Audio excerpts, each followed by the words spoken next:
All right, it's 1 p.m. I'm going to get started with the Exploring Synthesis lesson. So I just wanted to start by showing you how to create an empty notebook. So for this lesson, we're actually just going to be working with an empty notebook.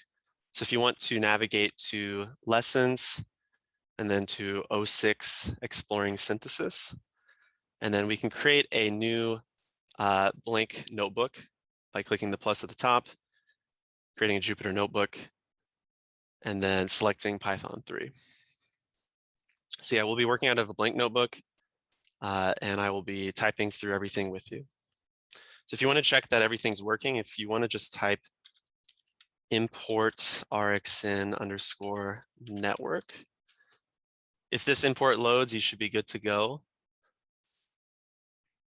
And hopefully our helpers can help out if you're having any problems. But once again, welcome back from lunch. We'll be using a blank notebook for the Exploring Synthesis lesson. And I will start in just a few seconds.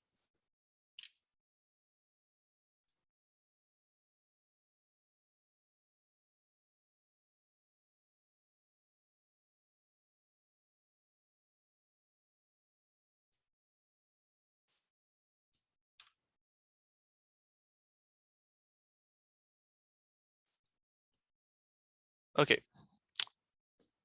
So I wanted to start by introducing myself. My name is Matt McDermott. I'm a fourth-year PhD student in Christine Pearson's research group, and I study material synthesis using materials project data.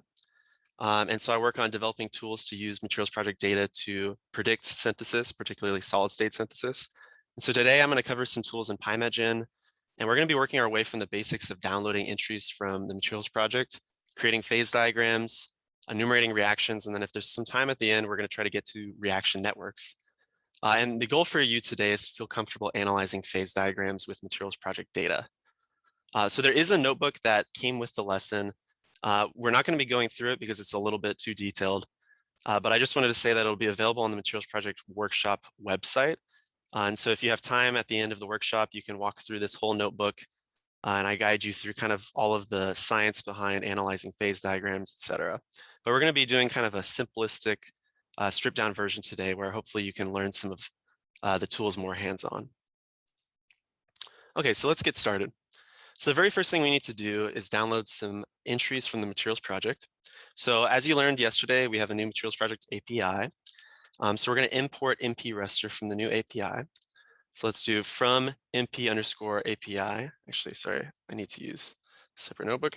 From MP_API dot matproj import MP, that's capital M, capital P, Rester. So hopefully this should load. And now we're going to try actually downloading entries within the Ymino chemical system. So you learned about using this with statement yesterday. So we'll say with MP Rester. And now we're going to have to supply our API key.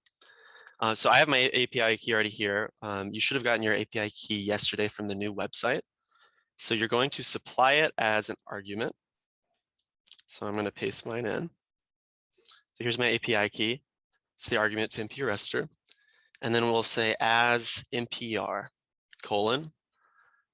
And let's assign the entries to a variable called entries. Entries equals MPR dot get underscore entries underscore in underscore chemsys. And then the chemical system we're going to be studying today as an example is the manganese oxygen yttrium chemical system. So all you have to do is type out in a string mn-o-y. So if you get any warnings, you might see a few of these. Don't worry about them. Everything should still work. And what the statement just did is it ran an API request to the new Materials Project website, and it got all of the entries within all of the subchemical systems. So manganese and oxygen, oxygen and yttrium. And you should be able to actually view them if you just type out entries and run the cell. So this might actually print out a ton of entries. There's, I think, 160 entries in this chemical system. But just as a sanity check, I want you all to type len, length of entries, just to see that you should have 160 entries that you just downloaded. And I'm going to give you a second just to take some time in case people are having trouble finding their API key.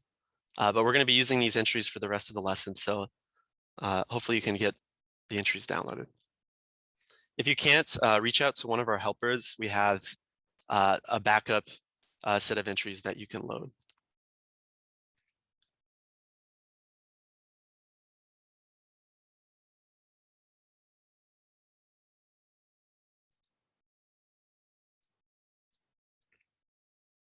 Okay. So the first thing we want to do is we want to get all of the entries which have the reduced formula Ymino 3. And this is because we're going to talk about the specific material, Intramanganese Oxide, which I'll write out the formula here just for your own use. Ymino 3, yttrium manganite. It's actually a famous ferroelectric material, and it's going to be one that we're studying today. It's actually relatively difficult to synthesize. So if you look at some of the solid state literature, people talk about how they run into forming other phases that are not this phase. And so we kind of want to ask some questions as to why this might be difficult to synthesize. So we'll be using the Ymino system to explore the different phase diagrams within Pymention. So now we'd like to get the Ymino 3 entries from the 160 we downloaded. So for that, we're going to do a list comprehension. We're going to do Ymino 3 underscore entries. And this is where we begin our list comprehension. E for E in entries. If E dot composition. And then we have to supply the reduced formula. So dot reduce underscore formula. Let me make some space so you guys can see all this. And this is where we do double equals. And then in a string type Ymino3. And run the cell with Shift Enter. And so hopefully that ran, and we can check that we should have 5 entries. So take the length of this new list of Ymino 3 entries. And you should see the number 5 here. That means there are 5 structures on the materials project database that have the formula Ymino 3. And so just as a test, we're going to actually try to find the minimum energy entry. So I'm going to give you as an exercise, I'll give you 2 minutes. I want you to either with code or manually find the minimum energy or most stable entry within the Ymino 3 entries you just found. So let me type that out. Which Ymino 3 polymorph is most stable? And as a hint, you're going to want to look at the energy per atom attribute within the Ymino 3 entries. And I want you to find what the minimum energy ground state Ymino 3 polymorph, what is its space group? So I'll give you a couple minutes to do this. Try it out on your own. It should only take 1 or 2 lines of code, but you're welcome to try it any way that works.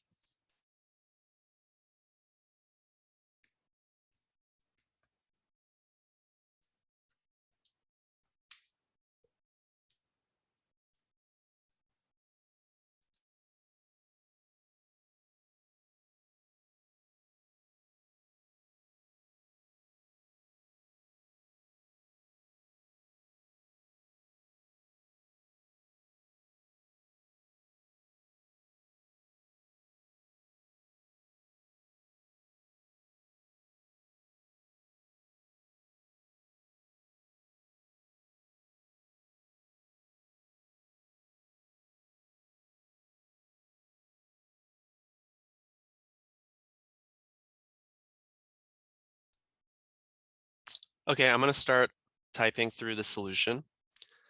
So there are a few ways you could have done this. You could have done it manually by actually looking through all of the entries and finding the minimum energy one. But there is an algorithmic way to do it, and that is by using the sorted function. So let's try doing the sorted approach. And so we'll say Ymino 3 underscore ground state equals sorted open parentheses Ymino 3 underscore entries. And then with the sorted function, if you shift tab, you should see that one of the arguments for sorting is this key argument. And so the key is a function which we use to sort the entries by. So for this, we'll use a lambda function. Lambda function is just a convenient way to define a function without actually defining it separately with a name. So we'll say lambda e This is what our entry is. E dot energy underscore per underscore atom. Now this will give us a new list. So we actually want one entry. So we want the minimum energy entry. So we actually need to take the first item from the list. So I'm going to add square brackets and a 0. So this index is the first item from the list. And if you've done it successfully, the entry that you should see is the one that corresponds to MP19385. MP19385. And if we want to get the space group from this entry, well, all we have to do is access the structure property. So we'll say Ymino3 underscore ground state dot structure, and then we'll use the get space group info. So get under space underscore group underscore info. And then you have to run this as a method. And what you should see is that it is the P63CM space group number 185. And this is actually a hexagonal space group. And so if you look in the literature, you should see that this is indeed the ground state. So the materials project has all the right data, and we are working with the right entry here. Great. So you could do this every time you wanted to analyze stability in a system, but we actually have some even better methods for doing that, and that is through phase diagrams. So let's make a phase diagram with the Ymino system. And the way we do that is we look at Pymention. So we'll do from Pymention dot analysis dot phase underscore diagram. And then you're going to want to import the class phase, capital P, diagram, capital D, all one word. So to make a phase diagram, all you need to do is to actually call this class and initialize an object. And all you will need to provide is the list of entries in your chemical system. So let's do that now. Let's type in PD equals, and then phase diagram, the class we just imported. And then if you click Shift Tab, you should see that it takes entries as an argument. Elements is an optional argument. You don't usually need to provide it unless you like to specify it, but it will determine the elements for you. And then let's just type in entries to use the entries we downloaded at the beginning of the notebook.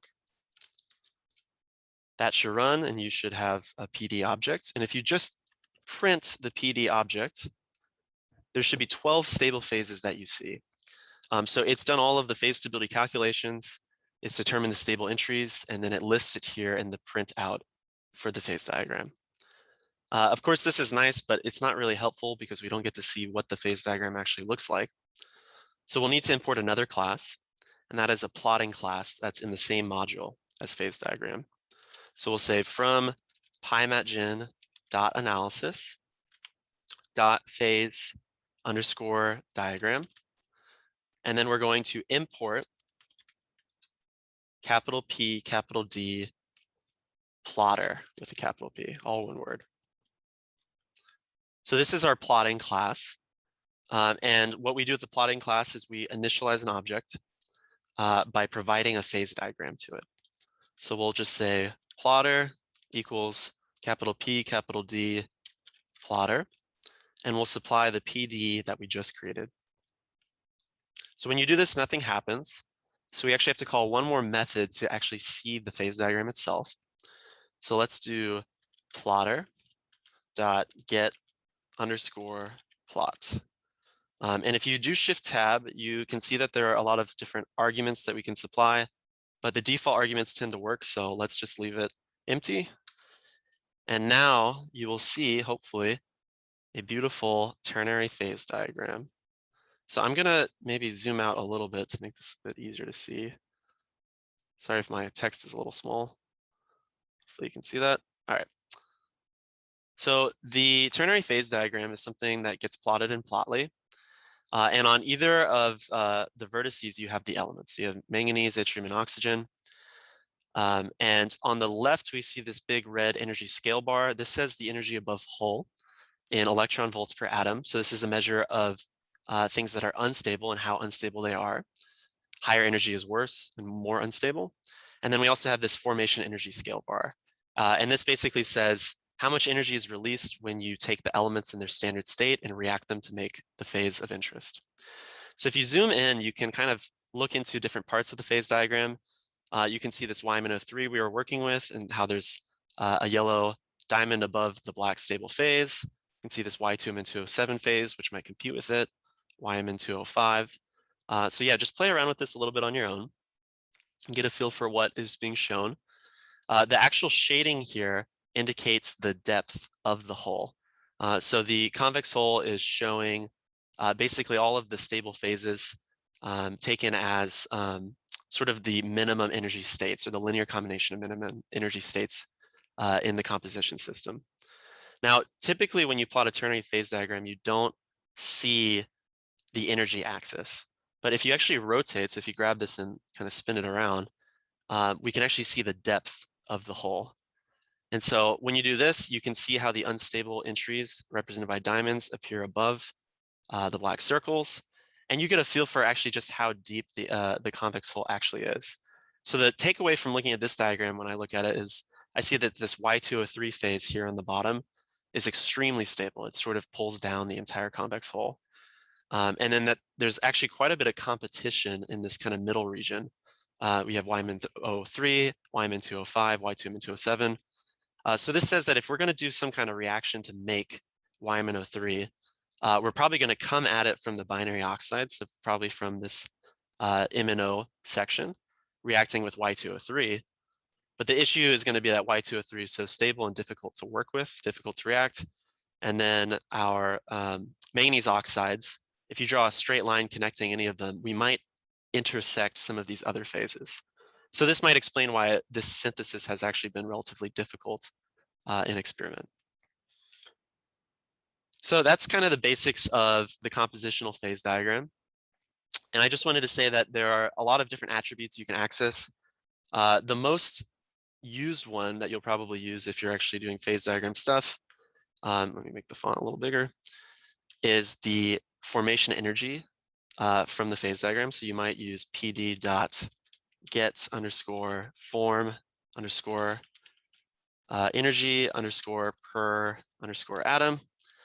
And then if we just supply our Ymino 3 ground state phase we had earlier, well, you should see a printout of the formation energy per atom of the Ymino 3 phase. And you can confirm this by going back up to your phase diagram. And if you hover over the Ymino 3 entry, you should see this negative 3.036 EV per atom number. And that's the formation energy that we just got by running this function down here. So that might be the most commonly used function with a phase diagram. But typically just looking at the actual diagram provides people with a pretty good intuition on what might be happening in material synthesis. Okay, so that concludes kind of the first part of the lesson. Now I'm going to go into more advanced phase diagrams.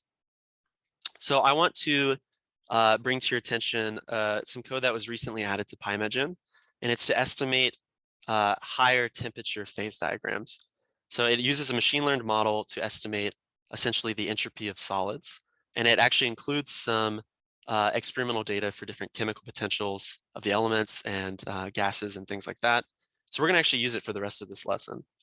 So let's import that by typing from pymention.entries.computed_entries. Let's import, and this is going to be all one word. It's a little bit long. Gibbs computed structure. Let me widen this a bit. Oops, sorry. Gibbs computed structure entry. So that should import. Now you could initialize each object separately, but there's actually a helper method that we have for initializing it from a phase diagram or from a set of entries. So let's try plotting the phase diagram at 2000 Kelvin, so much higher temperature. So first let's create the entries and do entries_2000. And then we'll do Gibbs computed. And if you just click tab, it should hopefully pop up with the rest of the class. And then we'll do .from_entries. And this is where we provide both a list of entries as well as a temperature. So for this, let's provide our entries we downloaded at the beginning. And then let's type in 2000 to represent a temperature of 2000 Kelvin. Click Shift Tab and run, or Shift Enter and run rather. And then let's view the phase diagram by going through the same motions we just learned. So we'll do PD underscore 2000 this time. Phase diagram. Now provide our new Gibbs computed structure entries. So entries underscore 2000. And then before I create it, I'm going to also add the line to plot it. So let's do PD plotter. Supply the new phase diagram, PD underscore 2000. And then I'll type dot get underscore plot. Okay, so I'm going to scroll down. Now I'll zoom out a bit. So you might not see the difference between the first phase diagram and the phase diagram we just plotted, but there are a few phases missing, and these are phases that have become destabilized at high temperature. So if you hover over, you see that this Y2Mn207 phase has now become unstable. You'll also see that some of these manganese oxides here, Mn203, Mn304, or Mno2 rather, have also become unstable. And kind of the trend here is that you see that the phases that have high oxygen content have become unstable at high temperature. And this is in line with what people know about synthesis, which is that higher temperatures are more reducing. And so phases that contain a higher oxygen content will probably become destabilized at high temperature. So there are other things we can do with regards to understanding stability as a function of temperature or pressure or chemical potential. And one of those tools that we have is the grand potential phase diagram. So what we want to do next is to actually plot what we want what the phase diagram looks like at a specific oxygen chemical potential. So for this, we're going to have to do a few more imports. So we're going to import from our same phase diagram module from Pymention dot analysis dot phase underscore diagram, import grand potential phase diagram. And this is all one word again with capital G, P, P, and D. Run that cell. And we need one more import. We're going to be specifying oxygen as an element and its chemical potential. So we're going to need the element class, which I believe you learned about recently, from pymention.core.composition import element. Great. So now let's define an oxygen element as oxygen equals element O. And then we're also going to define the chemical potential as mu. So mu equals 0. So I picked 0 as the chemical potential. And what this means is that the chemical potential is exactly the standard state of oxygen. So it would be the chemical potential associated with 1 atmosphere of oxygen at whatever temperature we're studying. So this is basically simulating what flowing oxygen might look like in synthesis. And just because we're working at such a high temperature, let's actually make a new set of entries at a lower temperature. So we'll do entries at 1000. So entries underscore 1000. And then type out GIBBS, click tab, and it should populate Gibbs computed structure entry. And then we'll call the from entries method once again, dot from underscore entries. And then we can use our same entries as before, and then provide a temperature now of 1000 instead of 2000. And to make the grand potential phase diagram, now we call or assign a new variable, GPD, equals grand potential phase diagram. Then we provide as arguments, if you look at the documentation, a list of entries, and then you're going to provide a dictionary where you give the element object and then a colon, and then the chemical potential associated with the element. So let's do our entries underscore 1000, and then a dictionary, so open curly brace this time, oxygen colon mu. And so this is going to create a grand potential phase diagram at T equals 1000 Kelvin with an oxygen chemical potential of 0, aka its standard state chemical potential. And now to plot it, we do PD plotter once again. So PD plotter GPD dot get underscore plot. And if you look at the new diagram, what you should see, let's zoom out just a bit, is you should see that we now have a binary phase diagram. And so the reason why this is a binary phase diagram is because we've now removed a degree of freedom by specifying the oxygen chemical potential. And so now we're looking at all of the phases in the system as a function of just composition in manganese and yttrium. And so now the end members of the phase diagram are the phases that are stable at pure manganese, so 100% manganese, any constant concentration of oxygen, and then 100% yttrium, any concentration of oxygen. And so what we see is Ymino 3, the phase we've been studying, actually is now unstable. It appears at 86 MeV per atom above the hull. And now we have these two other ternary phases that are stable, Ymn 205, Y2Mn 207.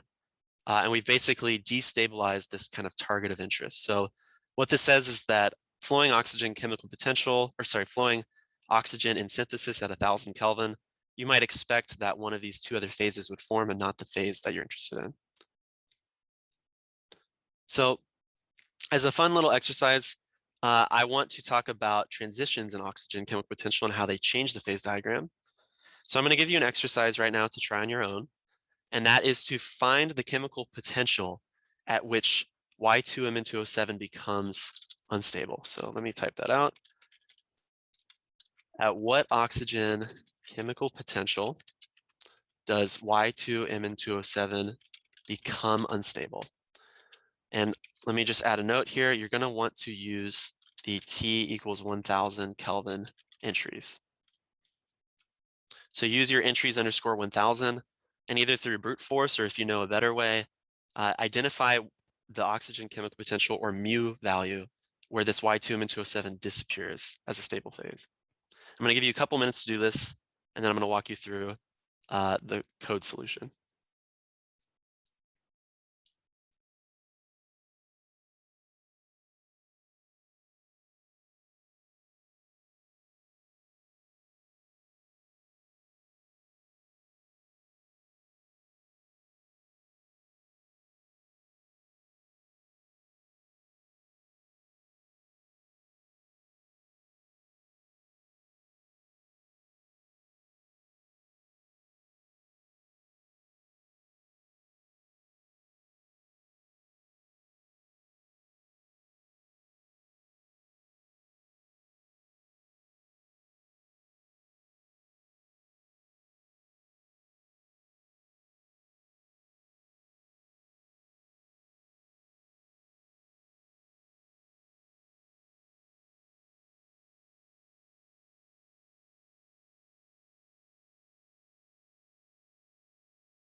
All right, so I'm going to walk through the solution now.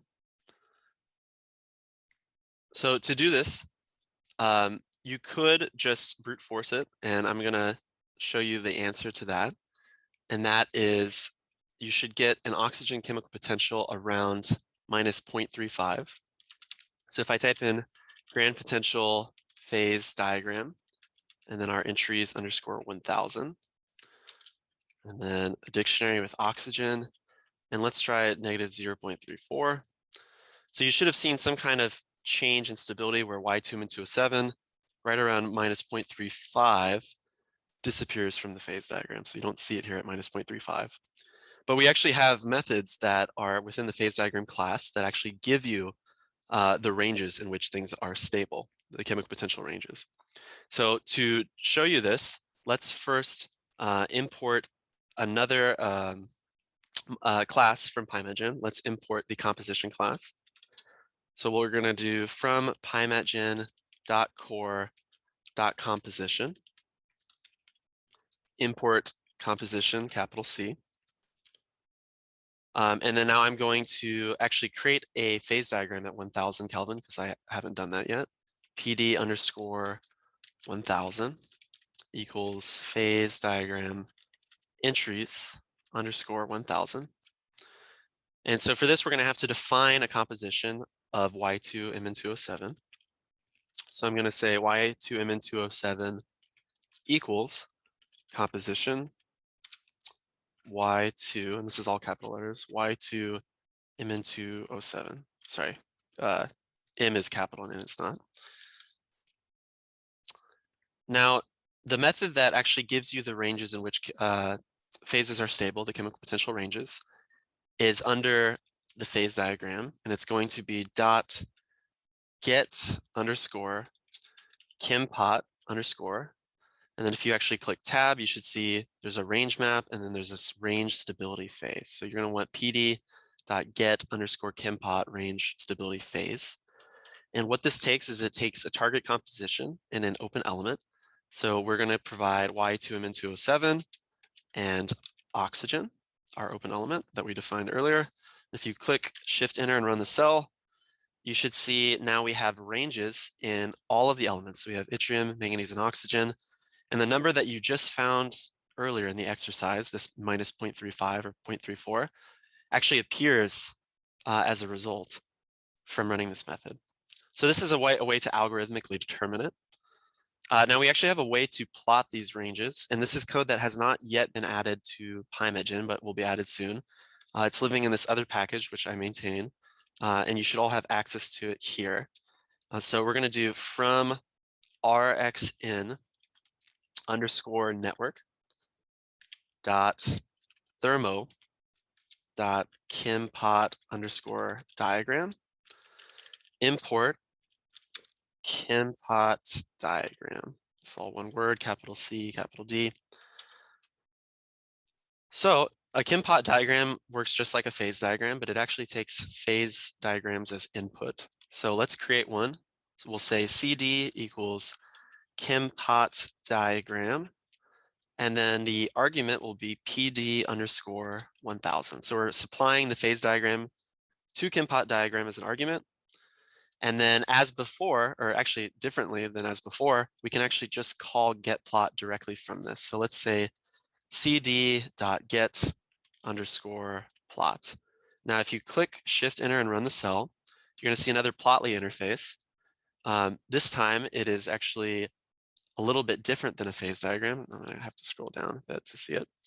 So this is a chemical potential diagram, and this is actually the same thing as a regular ternary compositional phase diagram, but it's sort of what is considered the mathematical dual space. And what that means is all of the things that were points in a normal phase diagram have become domains in this kind of alternative representation. And the reason why this diagram is useful is because we can actually compare the relative stabilities of the different phases in the Ymino system. So the area of each of these polygons of stability is actually related to how stable that phase is with regards to decomposition to its neighbors. And so that Y2O3 phase that I said was super stable in a big thermodynamic sink earlier, it's fittingly one of the biggest domains on the chemical potential diagram. And that negative 0.34 number that we just solved for, if you actually hover over the point, and it's the tip of this Y2Mn207 triangle, you should see under the Z attribute, you should see that negative 0.34 value. So this is actually using the domains that you can get from the phase diagram. It's using those domains to plot the chemical potential diagram in full chemical potential space. So this is pretty cool. It takes a little while maybe to understand how to use this because it's a little bit different than a phase diagram. But this is especially helpful for people working on synthesis, such that you can see all of the relative stabilities and phases such as this Y2M207 phase, which kind of connects into higher oxygen chemical potentials. So that's the end of this second part of the lesson. Now I'm going to be talking all about reactions and how we actually predict reactions and get reactions from the phase diagram. So I'm going to move on. And the first thing I want to talk about is how to define a reaction in Pymention. So the reactions in Pymention are located in the reaction calculator module. So to import this, we're going to do from, let me scroll down, make this a little bigger. From Pymention dot analysis dot reaction underscore calculator. And we're going to be importing computed reaction. This is computed all one word, capital C, capital R, computed reaction. And this class, if you just type out computed reaction and do Shift Tab to see the documentation, it takes a list of reactant entries and a list of product entries. And what's cool about this class is that given a list of entries, it actually figures out the balanced reaction for you. And it calculates some properties about the reaction. So we're going to give it a simple reaction. And it's actually a reaction I know ahead of time. It looks like this. Mn2O3 plus Y2O3 equals 2 Ymino3. And you don't have to type this out. This is just for reference. So here's a reaction that I know exists to make Intramanganese Oxide. It starts from Mn2O3 and Y2O3. And I want to represent it in Pymention. So the way I'm going to do that is I'm going to have to get the entries associated with these formulas. So just for some clarity and convenience, let's actually type out the reactant formulas. So reactant underscore formulas. And we're going to give a list. We're going to say in strings Y2O3, comma, Mn2O3. Now let's also define the product formulas for this reaction. Product underscore formulas. And then this is just going to be a list of one phase, and that phase is Ymino3. So run that. And now we have to find the entries associated with these reduced formulas. And so we're going to use a list comprehension. And the list comprehension we'll define by starting with reactant underscore entries equals open square brackets. And now we'll do E for E. And we're going to look at our PD underscore 1000 phase diagram. E for E and PD underscore 1000 dot stable underscore entries. We want the entries that are within the reactant formula. So we'll say if E dot composition, let me just space this out so you can see it. If E dot composition dot reduced underscore formula in reactant formulas, reactant underscore formulas. And then let's actually repeat this one more time. You could either copy and paste it or retype it. We're going to do this now with product. So product underscore entries, E for E in PD underscore 1000 dot stable underscore entries. If E dot composition dot reduced formula in product underscore formulas. So I realize that's a lot to type out, but we have to define exactly which entry we want. And we want one of the stable entries that has a matching formula to the ones we just specified. So that should run. And now that we have all of the entries, we can actually build our computed reaction directly by supplying these new objects we just created. So let's define a reaction, Rxn equals computed reaction, the class we just imported. And then we'll supply reactant entries, reactant underscore entries, comma, product underscore entries. So we just created the reaction object and it was successful. It successfully balanced and did not throw an error. So let's print what that reaction looks like. So print Rxn. So you'll notice that this reaction that was just printed looks a little different than the one I wrote. It's actually balanced differently. And that is because the balancing algorithm will actually specify that the first product phase has a coefficient of 1. So in this case, Ymino3 has a coefficient of 1, and then everything else was balanced to that. But this reaction is actually the same as the reaction above. that I wrote. It just has a difference of a factor of 2 in the stoichiometric coefficients. So the best part about using the computed reaction class is it will do the math to calculate the free energy of the reaction for you. And that's going to be stored under the rxn.calculated reaction energy attribute. So if you just type rxn.calculated reaction energy and run it, you'll see that there is a minus 0.356 delta G of reaction associated with the reaction we just defined above. Now I'm going to add that this reaction energy is per mole of reaction. So if we had double the reaction as I wrote above, you should see double this number. So just for comparison to some of the other things we're about to do, let's actually put this on an energy per atom basis. And the way we're going to put this energy on a per atom basis is we're going to calculate the number of atoms in the reaction. So to do this, let's write num_atoms equals, and then we're going to use the sum function in Python, sum open parentheses, and then we're going to start a list comprehension, rxn dot get underscore L, EL, underscore amount, and then provide lm as a variable, ELEM, for lm, ELEM, in rxn dot elements. So what this does is it goes through all of the elements in the reaction. It gets the number of atoms associated with each, and then it will sum them.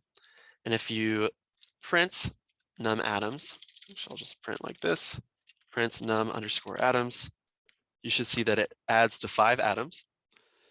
And then to get the reaction energy on a per atom basis, all we have to do is take rxn dot calculated underscore reaction underscore energy, and then divide by num atoms.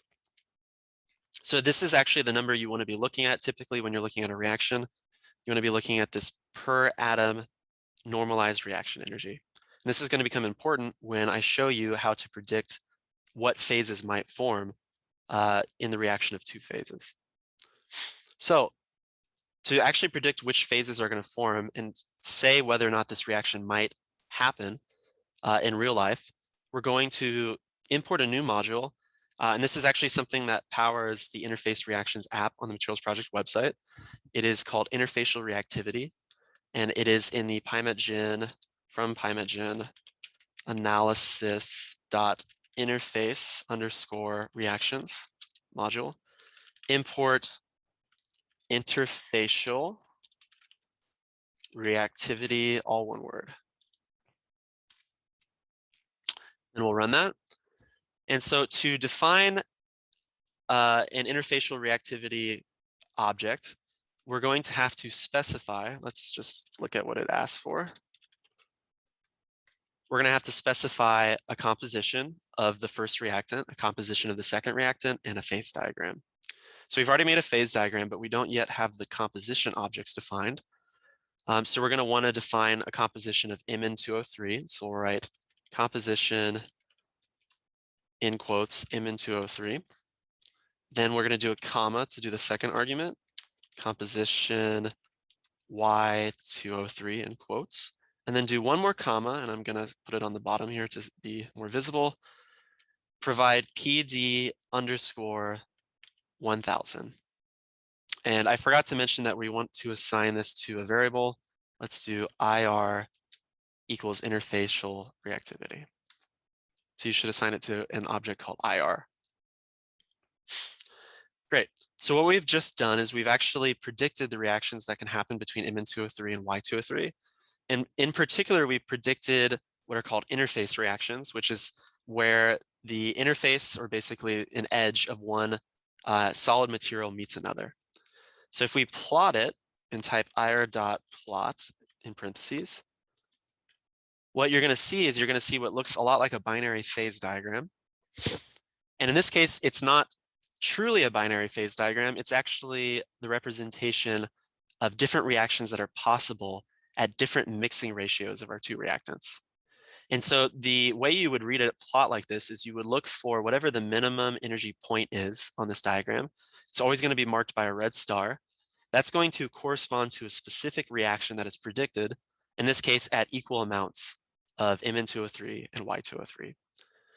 So to actually see those reactions, they're going to be stored under something called the ir dot get underscore kinks, open parentheses, close parentheses, and they're actually stored in this zip object. So it's a little bit annoying to work with the zip object, but basically it's going to be this list of lists. And so what we'd like to do is we'd actually like to put it in a little bit better form to read. So let's put it in a Pandas data frame. And so let me actually, just to show you what this looks like, I'm going to type in list in front of ir.getKinks. So here's the data associated with the diagram above. In each of these little tuples within the list, you have the number of point. Actually, I'll look at this. The number of point, the mixing ratio, 0.5 in this case, the reaction energy in EV per atom, the balanced reaction, and then this is once again the reaction energy, but now in terms of kilojoules per mole. So this is stuff you would have seen in the documentation, but let's put it in a Pandas data frame to make it easier to read. So to do that, I'm going to import Pandas. And I'm actually going to import it as PD. And I know we've already defined PD before, but we're going to overwrite it and no longer use it in this lesson. And then I'd like to take the data from the ir.getKinks method. So I'm going to say data equals open square bracket R, and this is a list comprehension I'm doing, R, and we'll take items 1, 2, and 3. So we'll say 1:4. For R in ir.get underscore kinks, open close parentheses. And hopefully this should run and you should get basically a reduced data format that you will supply now to a Pandas data frame. So Pandas data frame looks a lot like an Excel spreadsheet, basically. It's just a convenient way to view data. So let's make it. We'll do df equals pd.data, capital D, frame, capital F. And then we'll supply this new data as the first argument, and then we'll have to name some columns. So let's say columns equals, and we're going to do a list, ratio, energy, and reaction Rxn. So if you type now df onto the screen, you should see a printout of the actual data frame. And this might look a little bit different in CoCalc. I'm using Jupyter at the moment, but you should see a data frame. It's probably going to be difficult to read the values because they're so long. So let's just actually round the data frame. So we'll do df.round and then provide 3 as an argument. So df.round3 rounds to 3 decimal points, or 3 digits past the decimal point. And now what you see is a little bit, hopefully a little bit easier of a table to read. You see that there are 2 reactions that are predicted to happen. There's a reaction that has Mn2O3 plus Y2O3 making Ymino3, and that's the reaction we just worked with and were describing earlier. But there's also this second reaction, which is particularly interesting. And to see this second reaction, let's actually type in df, and then we're going to do Rxn. So we're going to index the df. And then we're going to type a 2 in square brackets here. So df Rxn, and then 2 in square brackets. Here's a separate reaction that's balanced for us that is actually predicted to happen, but with a lower reaction energy, a reaction energy of minus 0.04. And so while you would say normally that the reaction that is most likely to happen is the one given by the lowest energy, you can't necessarily dismiss this reaction because this is going to be competing against basically the reaction of interest, this Ymino3 reaction. And sure enough, if you actually look at some of the syntheses of Ymino3, they'll often end up with amounts of Ymn2O5 sort of as an unwanted byproduct. And so just from using this kind of interface reaction approach or the app on the website, you get a better sense for what are the competing phases that might actually prevent formation of the desired material that you're trying to make. Okay, so in the interest of time, I think we have about 10 minutes. I'm just going to cover one more topic and maybe show you a reaction network. So I'm going to cover some code that I've been working on. It's in a separate package, one that's been installed and we've already been using, called Reaction Network. And I want to show sort of an approach where you can use these Pymention tools to basically enumerate through all the possible reactions within a chemical system. And so I've actually written this code out in Reaction Network, and we're going to import it by typing from rxn underscore network. And then it's under this module called enumerators, so dot enumerators, dot basic, import basic enumerator, once again, all one word. That should run.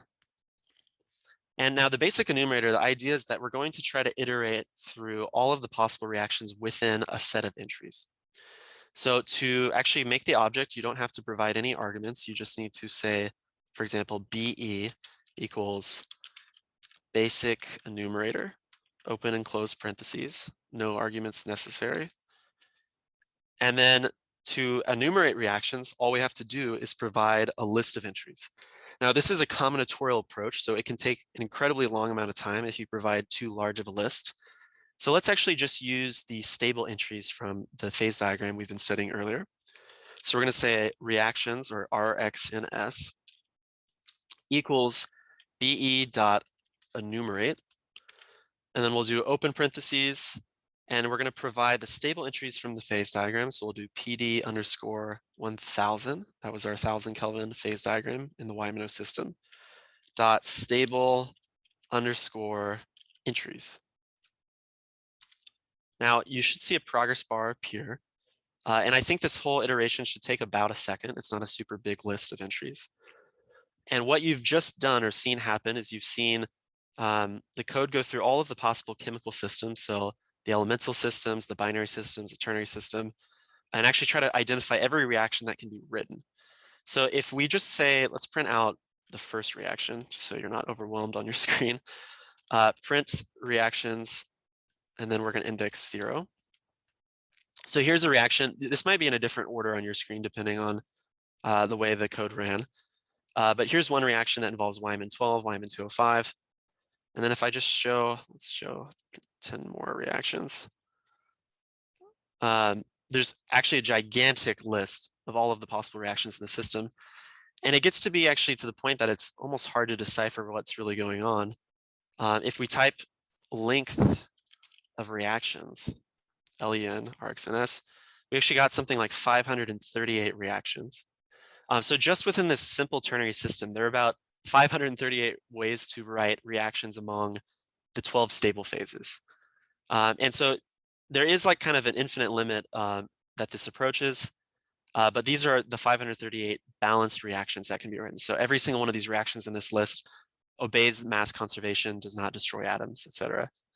And so this is actually really useful because now we can kind of probe this list and actually look for reactions which would appear with certain precursors or to get to certain targets. So just for example, let's try finding all the reactions that make Ymino3. So we're going to just modify one of the initial arguments that we gave to the basic enumerator. So we're going to say BE to a new basic enumerator, and now we're going to supply a target. So if you click Shift Tab, you can see that the basic enumerator can take kind of these optional arguments of a list of precursor formulas, a target formula, and then these other kind of parameters which define how the reaction enumeration proceeds. So let's just give it a target. So we'll say target equals, and then in quotes, let's do Ymino3. So nothing should run when you do that, except the class should make an object, a basic enumerator object. And then now we can call again the enumerate method. So BE, actually let's assign it to reactions. RxNS equals BE dot enumerate. And then once again, let's give it this PD underscore 1000 dot stable underscore entries. All right, so what this just did is it ran the same kind of thing, but it filtered out by reactions that form Ymino3. And if we just type RxNS, there should be actually a fair number of reactions. Hopefully this doesn't dominate your screen. A fair number of reactions that produce Ymino3. And you'll notice that there is no restriction necessarily on what byproduct is formed with Ymino3. So this includes phases that could react again with Ymino3, bare elements even. It's sort of the unfiltered list that gets you to every reaction containing Ymino3 as a product. So this is actually pretty useful, and one way I come up with ways to actually predict how to make new materials is I can enumerate all of these reactions and then rank them by energies. And so this has been actually a pretty useful approach for coming up with kind of an unfiltered way to think about how to synthesize a material. And of course, a lot of these reactions might look like nonsense to you. Reactions involving, bare elements or reactions that produce bare manganese. So there are ways to filter this, but I'm not going to jump into those quite today. So let me just make that a little smaller. Cool. Okay, so I have about 5 minutes. And just for fun, I want to show you what it looks like when you take a list of these reactions and actually put it into a gigantic network.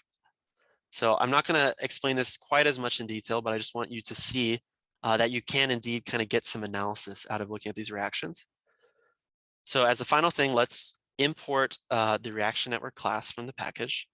So that's going to be from rxn underscore network dot network.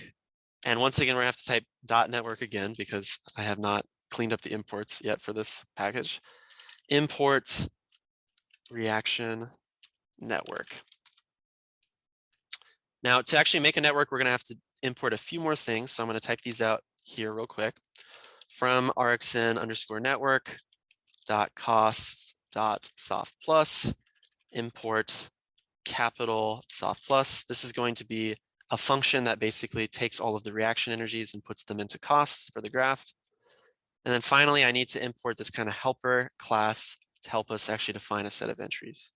So from rxn underscore network dot entries dot entry underscore set, import, then we're going to do Gibbs entry set, all one word. So now I'm just going to instantiate a few objects that we just imported. The first is this cost function. So I'm going to say cost underscore function, soft plus, parentheses. This just creates basically a simple function object we can supply to the network. Then I'm going to provide a list of enumerators. So let's make a new enumerator and say enumerators equals list.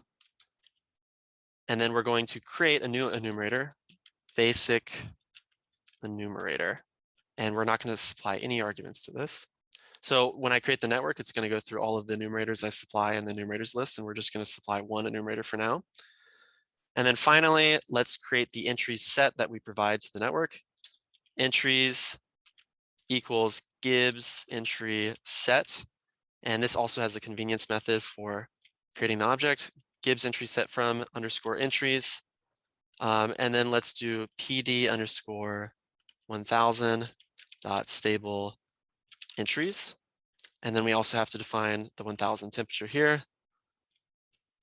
And then just as a final thing, let's build the network and show what it looks like. So Rn equals reaction network. And then we will provide entries, a list of enumerators, and the cost function. And then all we have to do is type in rn.build. So this will run through all of the enumerators. It will build the network. And I realize I'm rushing through this at the end, but I just want to show you what it looks like. We have a reaction network that has all of the reactions within the basic enumerator that we had run earlier. And to plot it, we can actually import one final thing from rxn underscore network dot visualize, import plot underscore network. So hopefully this should run if you type plot underscore network and supply rn.graph. So you should see kind of this image of what a reaction network actually looks like. Right now it looks like two separate chemical systems, and that's because there are actually a few chemical systems. There's the manganese oxygen and yttrium oxygen. But in each of these, you actually see all of the reactions that we had enumerated. And we can actually use this network to do various analysis like pathfinding to come up with reaction pathways, etc. And all of this is actually in the notebook that comes with the workshop materials, the Exploring Synthesis notebook that will be on the workshop website. So with that, I'm going to wrap up. Thank you so much. If you have any questions about actually how to use some of these tools that I showed today, with regards to synthesis, you can either message me on Slack or shoot me an email, and I'd be happy to talk about it with you. And also, I'd be happy to help you get set up on this reaction network package if this is of interest to you. So with that, thank you. And yeah, have a great rest of your day.